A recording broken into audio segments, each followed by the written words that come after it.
ان شاء الله النهاردة هعمل المهلبية بالمانجا والجيلي.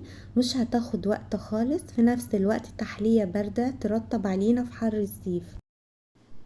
معايا 3 كوبايات لبن حطيتهم في حلة، وطبعا اللبن مغلي وبارد. نزلت عليهم ب3 معالق سكر و3 معالق نشا مع التقليب، نحطه على نار هادية ونفضل نقلب فيه عشان ما يكونش فيه اي تكتلات. بعد كده بنسيبها تبرد، ويلا بينا نشوف الخطوة اللي بعد كده. نجيب الكاسات واي عدد انت عاوزاه حسب الكمية اللي انت عاوزاها، وبننزل عليها بالمهلبية اللي احنا عملناها مع بعض. مش بتملي الكاس ولا بتعملي نص، بتعملي الربع بس عشان لسه في حاجات تانية هنحطها. معايا حبيتين من المانجا دي اسمها نعومي، بقشرها بالشكل اللي احنا شايفينه ده. وما نيجي نجيب المانجا نجيبها متماسكة وجامدة شوية عشان نعرف نقطعها شرايح ونقطعها مكعبات. المانجا ما تكونش مهرية، لان لو المانجا جبتيها مهرية او مستوية قوي مش هتعرفي تقطعيها بالطريقة اللي انتوا شايفينها دي. قطعتها كده من فوق ومن تحت، وبعد كده شرايح هخلصها كلها. بعد كده بتقطعيها مكعبات صغيرة، وده شكل المانجا بعد ما قطعتها متماسكة مش مهرية. يلا بينا بقى نشوف الطريقة اللي بعد كده.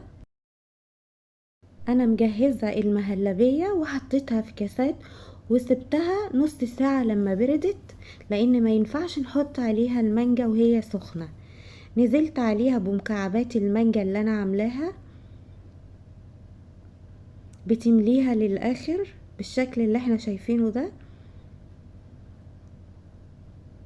ما تحاوليش تسيبي اي فراغات فيها.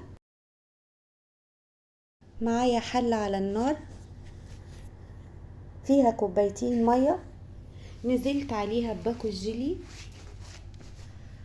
وبعد كده معلقة سكر. بتقلبي الجيلي مع المية مع السكر لحد ما الجيلي يختفي تماما. بعد الغليان بدقيقتين بقفل عليها. بعد ما الجيلي يبرد بجيبه بقى احطه في الكاسات بتاعتنا اللي فيها المهلبية والمانجا. ممنوع تحطي الجيلي وهو سخن لان هيهري المانجا.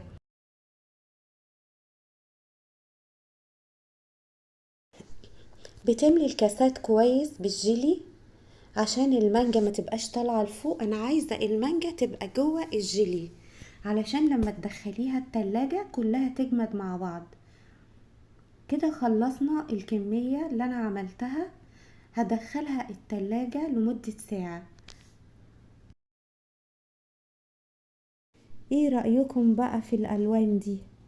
اسرع واحلى تحلية تعمليها وتحطها في التلاجة، مش بتاخد منك وقت خالص، والمكونات سهلة وموجودة في البيت، في منتهى الطعامة والجمال.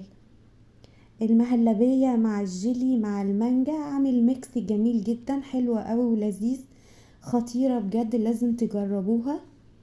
شايفين الطبقات؟ المهلبية، الجيلي، المانجا. عاوزة اقول لكم ان كل طبقة بتتكلم عن نفسها وطعمها احلى من التانية. احلى تحلية ممكن تعمليها، مش هتاخد منك مجهود ولا وقت، بتتعمل بسرعة والنتيجة مبهرة.